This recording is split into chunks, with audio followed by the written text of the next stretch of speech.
हे आत्मा परमात्मा से जाके कहे कि हे प्रभु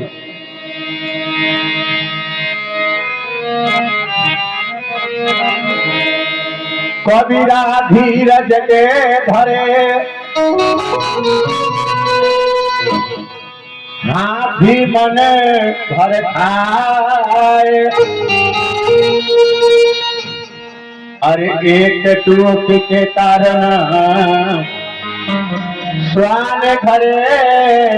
धर जाए।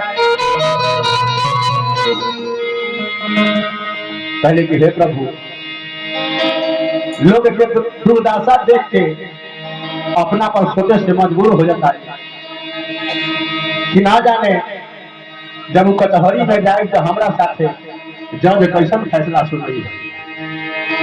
इसे डर लगा था अब प्रभु जी से कहले का काहू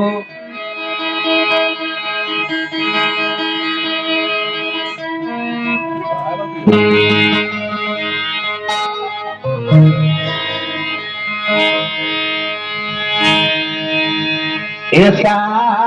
है ऐसा है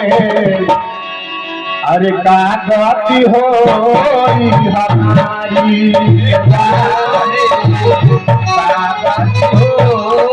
हमारी ऐसा है का गति हो हमारी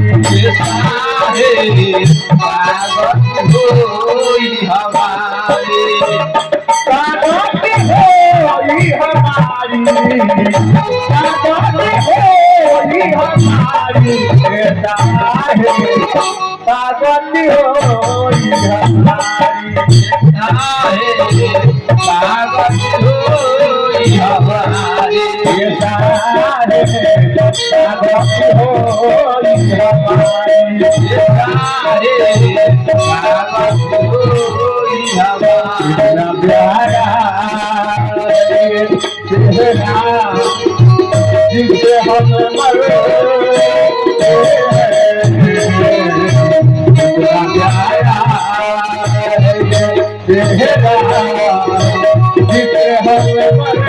जिसे हम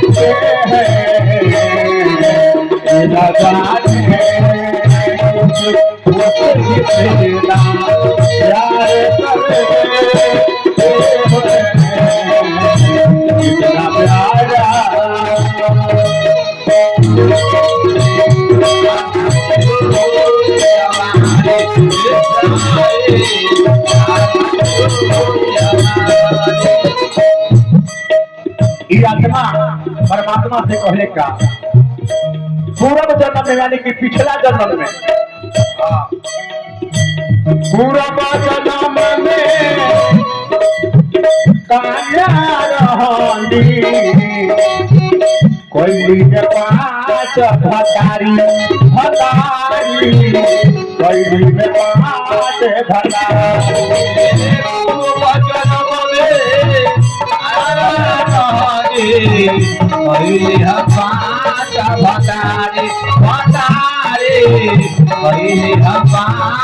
भतारी कहली का कि पिछला जन्म में कन्या माने एगो लड़की रहनी अब 5 गो भतार से देह न रही तू भतार के नाम के रहे 5 गो पे हमनी के शरीर में पाई जाला। हाँ 4 गो अरण से ई शरीर बनल बा 4 गो बल से जेकर फर्स्ट के नाम बा ब्रह्मांड हाथ के नाम बा छतरी पेट के नाम बा बैस पैर के नाम बा छोड़। लेकिन माया नगरी में काम क्रोध मद लोभ और हिंसा इहे 5 में लोग लपटा के रह जाला भगवान के भूल जाला।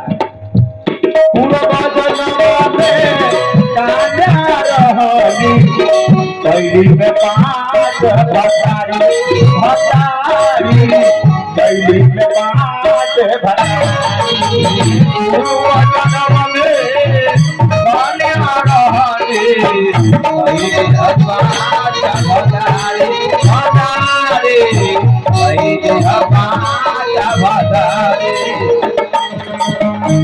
एक पुरुष के सेवा में चुकनी, वो पुरुष के रहे परमात्मा रहे, जे उनकर सेवा से हम चुक गई, इहे माया के जाल में अधूरा के रह गई, आ भगवान के भक्ति भजन पूजा पाठ ना कैनी। यह से कहली का एक पुरुष के सेवा से चुका दी, एक पुरुष के सेवा से चुका दे, एक पुरुष के सेवा में चुका दी, एक पुरुष के सेवा से चुका दे। आज कोई दिशा कथारी, आज कोई दिशा कथारी बेटा रे, आगत हो जाई,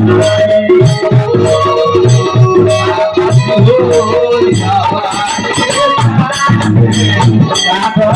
हो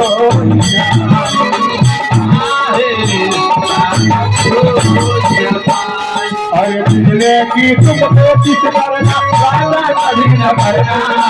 दिले की तुम कोशिश करना, वादा कभी न करना, वादा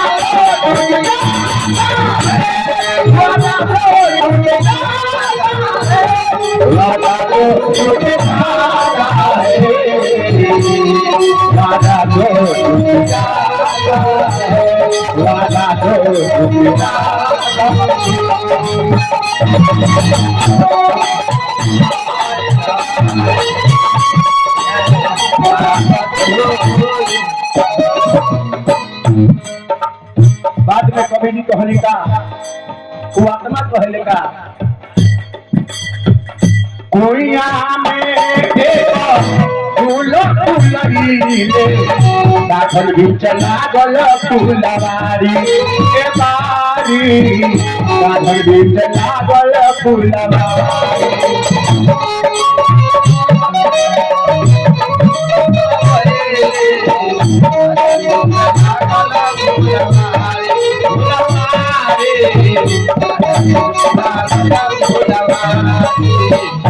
कुइया में एक फूल फुलइले कि कबीर दास जी अपना पानी में कहनी, कुइया के मतलब होला मतारी बहिन के कोख होला, गर्भ होला। कुइया में एक फूल फुलइले यानी कि गर्भ में बच्चा बा, आ साधन बीच लागल फुलवारी। हमनी के माई बहन घर में जितना परिवार बा हमनी के ख्याल रखता कि अरे ई दुजुइया बारे, प्रेग्नेंट बारे का, एकरा कोनो प्रकार के दिक्कत ना होए के चाहिए। कुइया में एक फूल फुलइले, साधन बीच लागल फुलवारी, फुलवारी, साधन बीच लागल फुलवारी।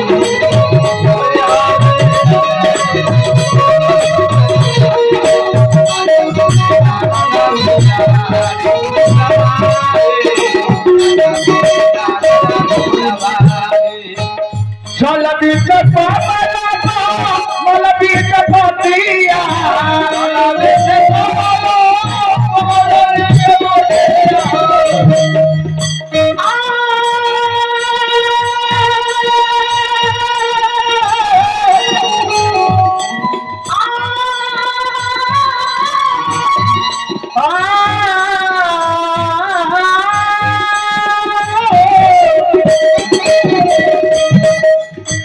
चल बीच पावला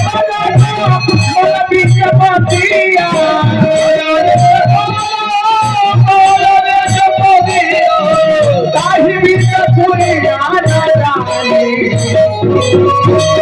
ताही बीच कुइया न जानी, ऐसा है अरे है अरे का गति हो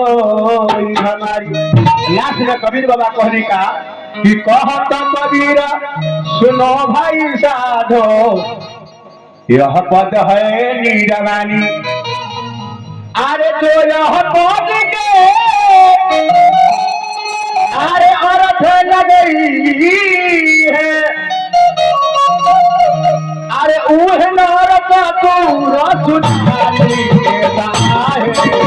कागत हो हमारे,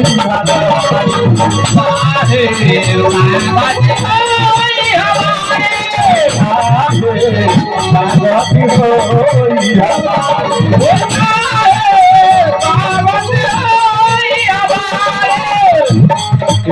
भजनावा हे भजनावा